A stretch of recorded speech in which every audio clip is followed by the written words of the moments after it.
Hello everyone, कैसे हैं आप लोग? बढ़िया, मस्त, मजे में।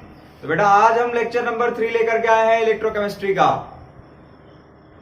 आज का जो लेक्चर है उसमें हम बात करने वाले हैं सेल पोटेंशियल के बारे में और साथ में बात करेंगे इलेक्ट्रोड पोटेंशियल के बारे में। फिर उसके बाद से स्टैंडर्ड इलेक्ट्रोड की भी बातें होंगी, ठीक है। उसके बाद हम एसआरपी के बारे में थोड़ी बहुत बात करेंगे, ठीक है। और उसमें हम स्टैंडर्ड हाइड्रोजन इलेक्ट्रोड पोटेंशियल के बारे में भी बात करेंगे, ठीक है। तो अभी तक 2 लेक्चर पोस्ट किए हैं मैंने। थोड़ा लेट हो जाता है, थोड़ा टाइम हो जाता है, जल्दी जल्दी लेक्चर नहीं दे पा रहे हैं, उसके लिए सॉरी रहेगा। कोशिश पूरी रहती है कि लेक्चर जल्दी जल्दी दें, ठीक है। तो वीडियो को लास्ट तक देखना है ना, देखिएगा लास्ट तक, मुझे लगता है कि आपको अच्छा लगेगा, ठीक है बेटा। तो सेल पोटेंशियल स्टार्ट करने जा रहे हैं। So myself Rakesh Yadav and you are here at chemistry जिला। ओके, सेल पोटेंशियल क्या होता है? तो यहां मैंने डेफिनेशन लिख रखी है, थोड़ा ध्यान से देखेंगे आप। It is the driving force which pushes the electrons from anode and accepts to cathode. Anode और कैथोड के बारे में तो अभी तक आप लोग जान गए होंगे कि एनोड क्या होता है, कैथोड क्या होता है। बेटा एनोड पे होता है ऑक्सीडेशन, कैथोड पर होता है रिडक्शन। मतलब कैथोड पर जाकर के कोई भी स्पीसी इलेक्ट्रॉन को एक्सेप्ट करती है और एनोड पर जाकर के कोई भी स्पीसी इलेक्ट्रॉन लूज करती है, जैसा कि मैंने अपने पिछले वीडियोस में आप लोगों को बता रखा है। और मुझे लगता है कि आप लोग पिछले वीडियो देख करके ही आए होंगे। अगर नहीं देखा है तो डिस्क्रिप्शन में जाना, लिंक मिलेगा, लिंक पे क्लिक करना, जाकर देख करके तब इस वीडियो पे आना, तो ज्यादा अच्छे से समझ में आएगा, ठीक है। ओके, सो मैं कह रहा था कि सेल पोटेंशियल क्या है? ड्राइविंग फोर्स है यार, ठीक है, which pushes the electron from anode, जो कि एनोड से इलेक्ट्रॉन को क्या करता है? पुश करता है। एनोड से इलेक्ट्रॉन को पुश करता है और कैथोड पे वही इलेक्ट्रॉन्स जाकर के फिर डिपॉजिट हो जाते हैं। वो सब पहले मैंने कहानी बता रखी है। Okay, cell potential. तो cell potential is maximum, cell potential of a battery or a cell is maximum when the cell or battery is not working, when the cell is not working। जब cell काम ना कर रहा हो, जब cell में से किसी तरह का कोई चार्ज निकल ना रहा हो, उस टाइम पर जो सेल पोटेंशियल होता है that is called EMF. Cell potential is maximum cell potential is maximum, याद रखना इस बात को। सेल पोटेंशियल मैक्सिमम होता है जब सेल काम नहीं कर रहा होता है, और उसी को आप बोलते हो बेटा EMF, electromotive force. EMF of a cell is the potential when the cell is not working. Clear है सबको? बोलो बोलो बोलो बोलो, क्लियर है? ओके, इसके बाद आगे बात करते हैं सेल पोटेंशियल या फिर ईएमएफ के बारे में। ईएमएफ जो है, इसको आप स्टैंडर्ड स्टेट में दिखाते हैं जब सिस्टम का किस में रहता है? जब सिस्टम खुद ही स्टैंडर्ड हो, तो आप सेल के पोटेंशियल को स्टैंडर्ड फॉर्म में शो करते हैं। कैसे शो करेंगे आप? देखो, when the concentration is 1 molar, जब कंसंट्रेशन 1 मोलर हो, ठीक है। जब प्रेशर 1 बार हो, प्रेशर कितना हो? 1 बार हो, और टेम्परेचर कितना हो? 298 केल्विन हो, 298 केल्विन।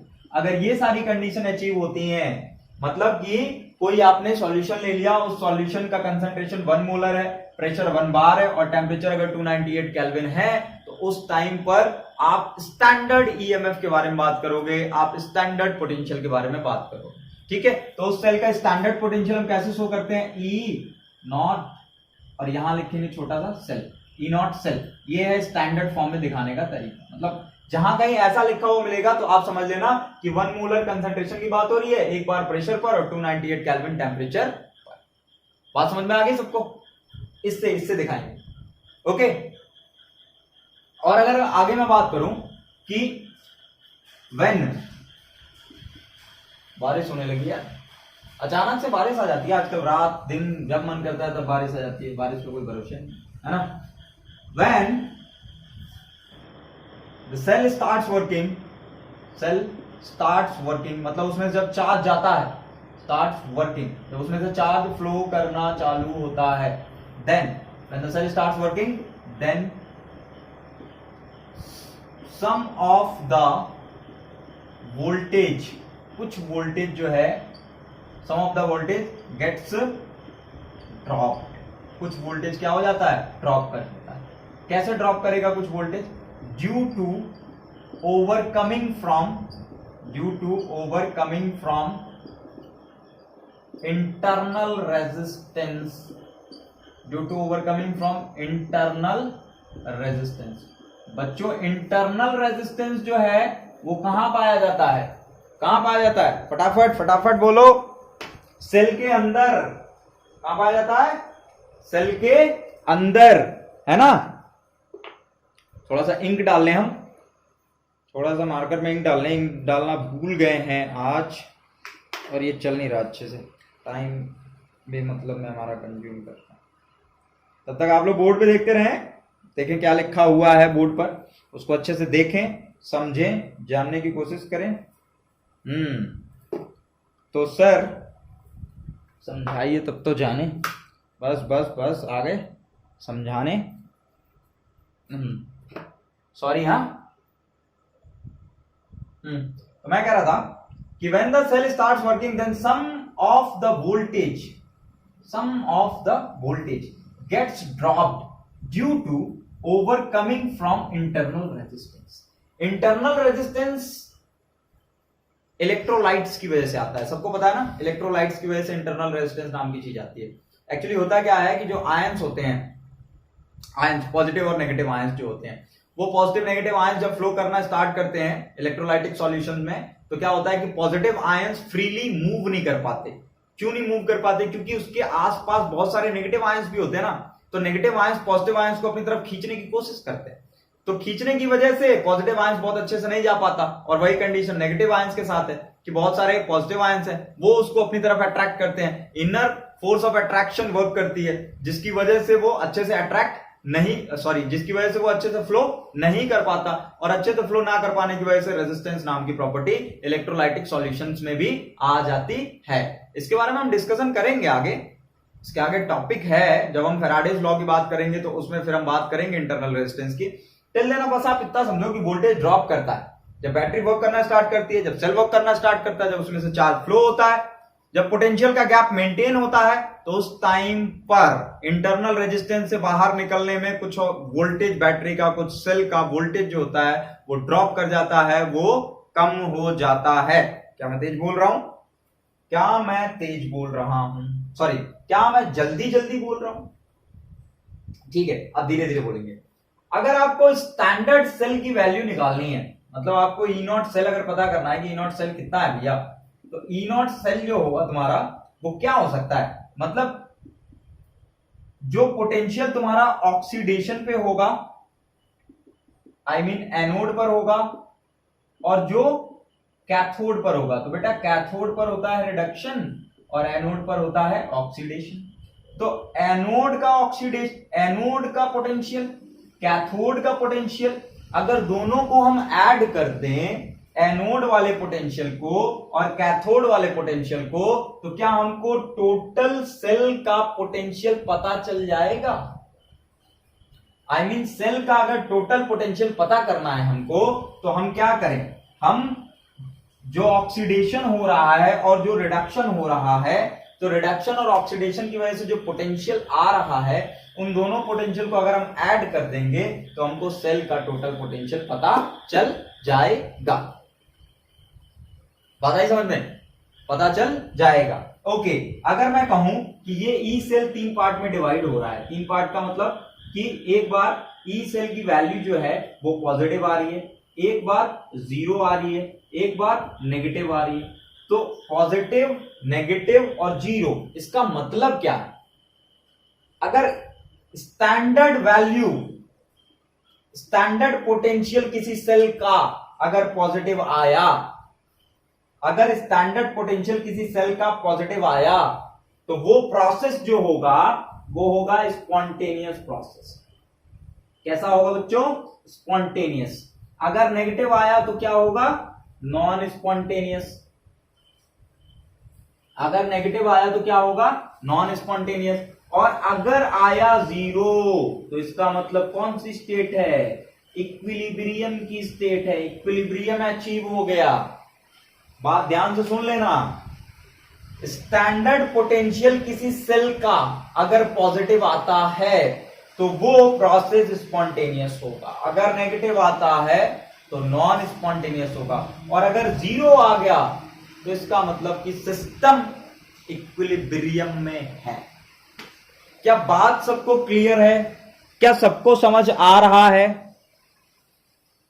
मुझे लगता है सबको बात क्लियर होगी, है ना? Okay okay okay okay. अब इसको रफ कर दें, स्क्रीनशॉट लोगे? ले लो फटाफट। ठीक है, रफ कर देते हैं। आगे बात बढ़ाएं। अगर मैं ये कहूं कि हमारे पास एक सेल है और उसमें दो इलेक्ट्रॉन हैं, जिसमें एक एनोड है और एक कैथोड है। एक एनोड है, एक कैथोड है, हमारे पास दो सेल है, ठीक है? तो एनोड पे उस सेल का कुछ पोटेंशियल होगा, कैथोड पर उस सेल का कुछ पोटेंशियल होगा, दोनों पे रहा होगा कुछ ना कुछ। बात समझे, है ना? और अगर मैं टोटल पोटेंशियल की बात करूं तो E nought cell is equals to what? E anode minus E anode, sorry minus कह रहा हूं, E anode plus E cathode हो जाएगा। कितना हो जाएगा? E anode plus E cathode हो जाएगा। तो बेटा यहां देखो, यहां क्या हो रहा है? यहां पर हो रहा है ऑक्सीडेशन और यहां रिडक्शन। रिडक्शन, ठीक है? और हम जितनी भी बातें करेंगे ना, सिर्फ रिडक्शन पोटेंशियल के लिए बातें करेंगे, ऑक्सीडेशन पोटेंशियल के लिए हम बात नहीं करते। तो रिडक्शन पोटेंशियल के लिए अगर हम बात करें तो यहां तो हो रहा है ऑक्सीडेशन, तो इसको हमको कन्वर्ट करना पड़ेगा किसमें? रिडक्शन में। तो अगर मैं ऐसा लिख दूं, E nought cell is equals to E cathode plus E anode, तो किसी को कोई समस्या तो नहीं है, घुमा के लिख सकते हैं, कोई परेशानी नहीं। अब सोचो कि अगर ई एनोड पर ऑक्सीडेशन हो रहा है और कुछ पॉजिटिव वैल्यू मेरे पास आ गई, लेट से मेरे पास आ गई 0.34 वोल्ट, ऐसे रेंडमली मान लिया।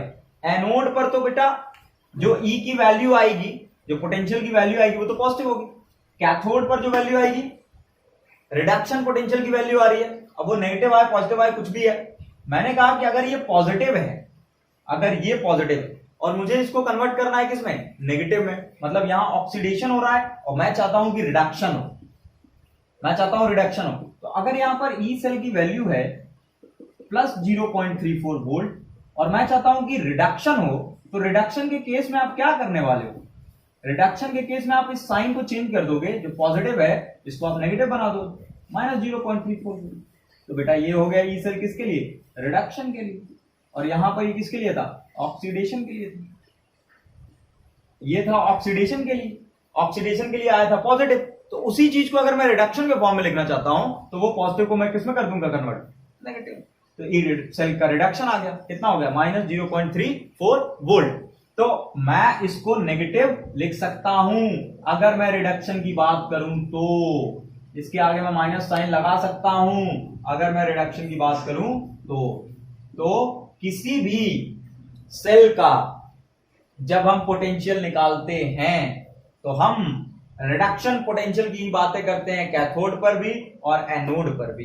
हालांकि एनोड पर होता है ऑक्सीडेशन, लेकिन हम बात करेंगे रिडक्शन की। ऑक्सीडेशन पॉजिटिव था तो रिडक्शन नेगेटिव हो जाएगा और हमारा आ जाएगा E cathode minus E anode, which is the one of the important formula of this chapter. इस चैप्टर का one of the important formula, cell का पोटेंशियल, टोटल सेल का potential is equals to E cathode, मतलब cathode पे जो potential है minus anode पे जो पोटेंशियल है, और दोनों ही केस में बात किसकी कर रहे हैं हम? रिडक्शन की। रिमेंबर माय वर्ड्स, बात किसकी कर रहे हैं हम? रिडक्शन। दोनों ही केस में बातें होंगी रिडक्शन की। इसमें 2-4 छोटे छोटे न्यूमेरिकल्स आपको मिल जाएंगे, बुक में बना लीजिएगा इसको, ठीक है। तो बेटा सेल पोटेंशियल समझ में आया? क्या समझाया मैंने कि एक ड्राइविंग फोर्स होती है जो इलेक्ट्रॉन को पुश करती है, कहां से? एनोड से लेकर कहां जाता है? कैथोड। मैंने बताया कि मैक्सिमम पोटेंशियल कब होता है? जब बैटरी वर्क नहीं कर रही होती है, उसको हम बोलते हैं EMF। क्या बोलते हैं? EMF। तीसरी कंडीशन मैंने आप लोगों को बताई, क्या बताई तीसरी कंडीशन भाई? कि जब भी कोई बैटरी, कोई सेल काम करना स्टार्ट करता है तो चार्ज का जैसे ही फ्लो होता है तो इलेक्ट्रोलाइटिक सॉल्यूशन के अंदर जो कैटायन और एनायन होते हैं, वो कैटायन और एनायन जब फ्लो करना स्टार्ट करते हैं तो सॉल्यूशन के अंदर इंटरनल रेजिस्टेंस नाम की चीज आती है। उस इंटरनल रेजिस्टेंस से बाहर आने के लिए बैटरी का वोल्टेज थोड़ा ड्रॉप कर जाता है, ठीक है। जब हमारा सिस्टम स्टैंडर्ड स्टेट में रहेगा, मतलब अगर हमारी कंसंट्रेशन 1 मोलर रही, अगर टेम्परेचर 298 केल्विन रहा, अगर प्रेशर 1 बार रहा, उस टाइम पर आप सेल का जो पोटेंशियल है उसको स्टैंडर्ड लेकर चलेंगे। अगर ये तीनों कंडीशन सेटिस्फाइंग है तो सेल का पोटेंशियल स्टैंडर्ड लिया जाएगा, that is E naught cell. E naught cell is equals to what? E anode plus E cathode. Anode पर जो पोटेंशियल है और कैथोड पे जो पोटेंशियल है, अगर दोनों को ऐड करेंगे हम तो हमको टोटल सेल का पोटेंशियल पता चल जाएगा। अब बेटा एनोड पे हो रहा है ऑक्सीडेशन, कैथोड पे हो रहा है रिडक्शन, हमको रिडक्शन के फॉर्म में निकालना है। तो एनोड पे जो ऑक्सीडेशन हो रहा है उसको हम रिडक्शन में कन्वर्ट करेंगे, तो चूंकि वहां पॉजिटिव साइन था तो उसको हमने नेगेटिव कर दिया। तो फाइनली हमको स्टैंडर्ड स्टेट में जो सेल पोटेंशियल मिलेगा that is equals to E cathode minus E anode which has been written here. अब इतने में कोई समस्या हो तो बताओ फटाफट यार, है कोई परेशानी? नहीं है तो फिर नोट कर लो। नोट कैसे करोगे? स्क्रीनशॉट ले लो फिर, है ना, रफ कर दें हम इसको, आगे बढ़े। Very good. अब हम आगे बढ़ते हैं और बात करेंगे इलेक्ट्रोड पोटेंशियल की। Electrode potential, what is called electrode potential? आप में से बहुत ज्यादा लोगों ने ये सब पढ़ लिया पहले से, है ना, तो कोई बात नहीं, फिर से पढ़ लेना एक बार, क्या जाता है। इलेक्ट्रोड पोटेंशियल की बात करेंगे हम। बेटा पहले भी बता चुका हूं मैं इलेक्ट्रोड पोटेंशियल किसको बोलते हैं। किसको बोलते हैं सर? हमको तो याद ही नहीं। इलेक्ट्रोड पोटेंशियल इसको बोलते हैं, किसको? इसको। देखो ये कंटेनर है, इसमें कोई सॉल्यूशन है, यहां पर एक हमने रॉड ले लिया, किसका? मेटल। अब बेटा मेटल का रॉड ले लिया हमने, मान लिया कि यहां पर हो रहा है ऑक्सीडेशन। क्या हो रहा है? ऑक्सीडेशन। ये है कौन? एनोड, ठीक है।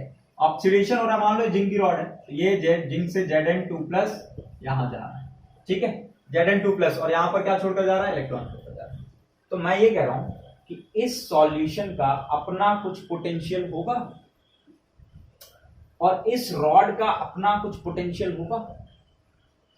इन दोनों के पोटेंशियल, इन दोनों का पोटेंशियल आप देखो, और इन दोनों का जो इंटरफेस है जहां पर ये मिल रहे हैं, इस इंटरफेस पर कुछ पोटेंशियल में डिफरेंस होगा ना, या तो इसका ज्यादा होगा या फिर इसका ज्यादा होगा। ऐसा तो पॉसिबल है ना, या तो इसका ज्यादा हो या इसका ज्यादा हो। तो ये दोनों जहां पर मिल रहे हैं, जिस इंटरफेस पर ये मिल रहे हैं, तो यहां पर पोटेंशियल में कुछ डिफरेंस आएगा, इन दोनों में कुछ पोटेंशियल में डिफरेंस आएगा, और उसी डिफरेंस को हम बोलते हैं इलेक्ट्रोड पोटेंशियल, ठीक है। And one more important thing, it is not possible to calculate the cell potential of a half cell directly. ये पॉसिबल नहीं है कि किसी भी हाफ सेल का पोटेंशियल डायरेक्टली निकाला जा सके। It is not possible to calculate the cell potential of a half cell directly. समझे?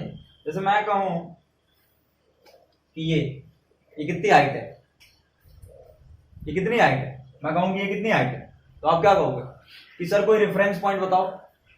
रेफरेंस पॉइंट मतलब कोई एक फिक्स पॉइंट लेना पड़ेगा, उसी फिक्स पॉइंट से तो आप बताओगे कि भाई नीचे से 4 फीट है या फिर ऊपर से 5 फीट है। कोई रेफरेंस पॉइंट तो लेना पड़ेगा जहां पर 0 फीट हो, वरना आप कैसे डिफाइन करोगे यार कि ये कितना है, कितना है, नहीं बता सकते ना। तो कोई एक फिक्स पॉइंट लेना पड़ता है। कोई जब आप एक फिक्स पॉइंट लोगे तो आप बता पाओगे कि ये हाइट 2 फीट है, 4 फीट है, 5 फीट है, 6 फीट है, जो भी। तो एक रेफरेंस पॉइंट लेना पड़ेगा। हाफ सेल का पोटेंशियल आप कैलकुलेट नहीं कर पा रहे हैं, डायरेक्टली नहीं निकाला जा सकता, तो इसके लिए कोई और तरीका होगा? बिल्कुल है तरीका हमारे पास, एकदम तरीका है।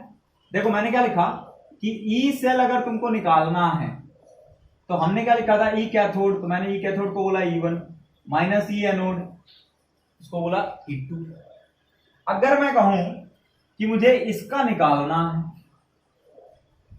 अगर मैं कहूं कि मुझे इसका सेल पोटेंशियल पता करना है कितना है, या फिर मैं कहूं कि मुझे इसका सेल पोटेंशियल पता करना है, कोई एक सेल का तो तुम पता नहीं कर सकते, बात समझना।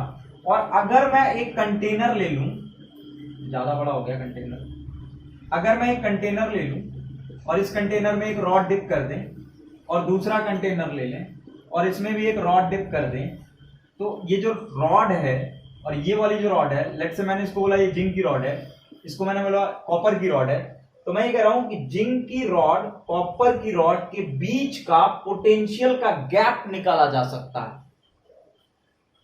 The difference between the potential can be calculated.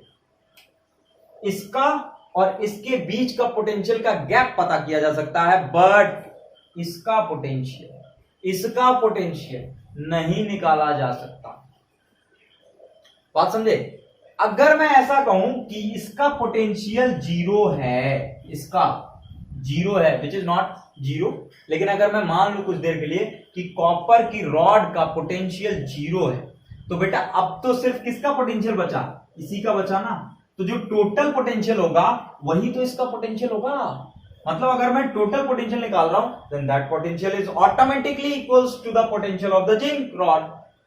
Simple. मतलब अगर मैं कुछ ऐसा कर दूं कि मैं दूसरा वाला रॉड के पोटेंशियल को 0 मान लूं, अगर मैं कुछ ऐसा कर दूं कि दूसरी वाली रॉड के पोटेंशियल को 0 मान लूं, तो उस कंडीशन में जो टोटल पोटेंशियल होगा, जो पोटेंशियल डिफरेंस आएगा, मतलब तुम पोटेंशियल डिफरेंस तो निकाल सकते हो ना, इसका पोटेंशियल इसका पोटेंशियल। मैंने कहा मान लो इसका पोटेंशियल जो है वो 0.20 है और इसका पोटेंशियल हमने 0 मान लिया है, तो 0.20 में से माइनस करो ना 0, तो 0.20 मिला कि नहीं? So this 0.20 is the potential difference between these two. इन दो के बीच का पोटेंशियल का गैप है ये 0.20। And you know what, actually यही पोटेंशियल है इसका, यही पोटेंशियल है इसका।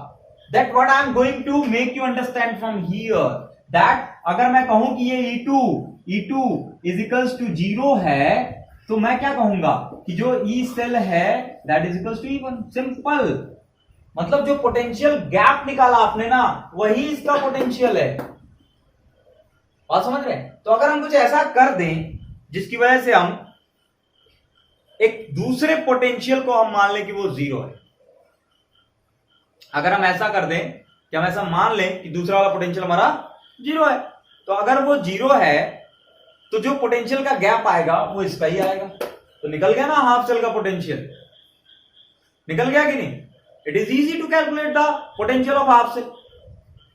मतलब एक का हमको 0 मानना पड़ेगा, एक का हमको क्या मानना पड़ेगा? 0 मानना पड़ेगा। और जो 0 होगा ना उसको हम बोलेंगे रेफरेंस पॉइंट। रेफरेंस पॉइंट जिसका हम 0 मान रहे हैं उसको हम बोलेंगे रेफरेंस पॉइंट। ठीक है? तो अब हमको एक ऐसा इलेक्ट्रोड चाहिए जिसका पोटेंशियल हम 0 मान सके। तो भैया किसको लेंगे हम? बड़ी परेशानी, किसको लें? तो इसके लिए हमने ले रखा है हाइड्रोजन का electron, standard hydrogen electron, SHE, standard hydrogen electron, इसको ले रखा है। ये रहा भैया हमारा, ये स्टैंडर्ड मतलब इसी को हम मानेंगे 0 है ये, इसको हम कहेंगे कि इसका सेल पोटेंशियल जो है वो 0 है। अब इसका कंस्ट्रक्शन थोड़ा सा समझाएं, देखें दिखाएं क्या कैसे बनाया, ये क्या है, ये रफ करें। ओके,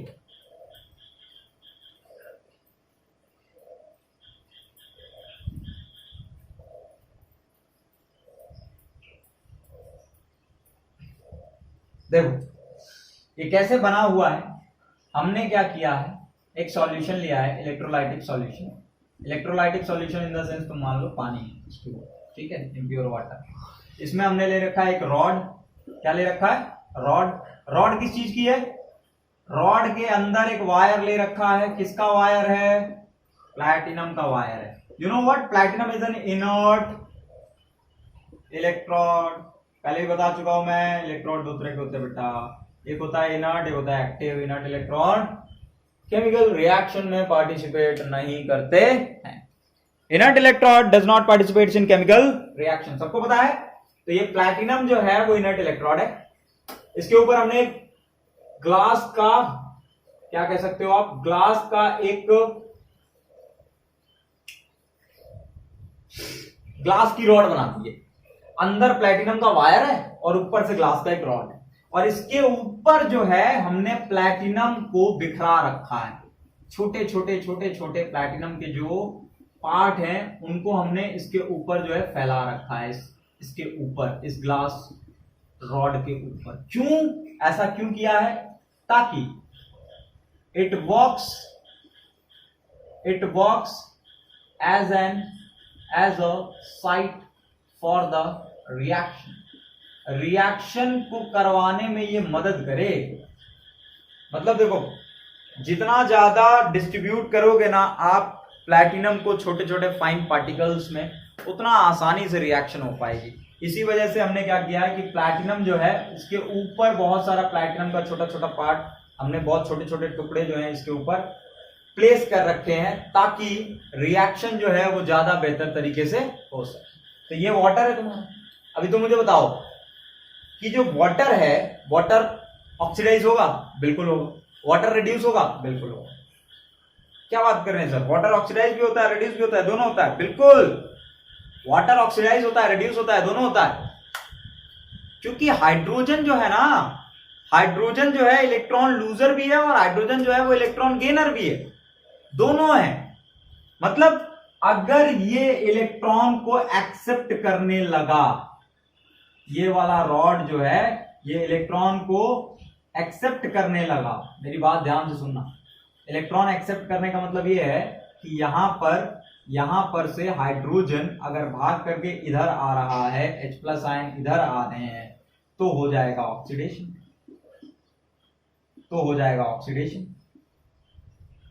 और अगर H+ आयन यहां से टूट करके यहां भागने लगे तो हो जाएगा रिडक्शन। दोनों हो सकता है, रिडक्शन भी हो सकता है और ऑक्सीडेशन भी हो सकता है। ऑक्सीडेशन भी कर सकता है, ये रिडक्शन भी कर सकता है। मतलब जब ऑक्सीडेशन करेगा तो ये एनोड की तरह बिहेव करेगा, और जब ये रिडक्शन करेगा तो कैथोड की तरह बिहेव करेगा। जब रिडक्शन होगी तो it will behave as a cathode, जब ऑक्सीडेशन होगी तो it will behave as anode. समझ रहे हो ना बात को? मतलब जब ये इलेक्ट्रॉन लूज करेगा, जब इलेक्ट्रॉन छोड़कर जाएगा तो एनोड, और जब इलेक्ट्रॉन को सॉल्यूशन में छोड़ करके जाएगा तो फिर कैथोड। और आपको पता है स्टैंडर्ड सेल का, मतलब हाइड्रोजन का जो सेल पोटेंशियल होता है उसको हम मान के चलते हैं 0। क्यों? क्योंकि यहां पर होती है बेटा रिवर्सिबल रिएक्शन। सिर्फ ऑक्सीडेशन नहीं हो रहा, सिर्फ रिडक्शन नहीं हो रहा, ऑक्सीडेशन भी हो रहा है, रिडक्शन भी हो रहा है। इसी वजह से ये एक रिवर्सिबल रिएक्शन है, और इसी वजह से इसका कोई नेट इफेक्ट नहीं आता, और नेट इफेक्ट ना आने की वजह से किसी तरह का कोई सेल पोटेंशियल इस तरह के इलेक्ट्रोड का नहीं होता है। बात आई समझ में? इस तरह के इलेक्ट्रोड का कोई सेल पोटेंशियल नहीं होता, क्योंकि यहां पर ऑक्सीडेशन भी हो रहा है, यहां पर रिडक्शन भी हो रहा है, क्योंकि हाइड्रोजन इलेक्ट्रॉन गेनर भी है और हाइड्रोजन इलेक्ट्रॉन लूजर भी है। तो ऑक्सीडेशन भी हो गया, रिडक्शन भी हो गया, तो बैलेंस हो गया। बात समझ रहे हो? कुछ नहीं हुआ, मतलब इक्विलिब्रियम, मतलब 0, मतलब cell potential is equals to 0।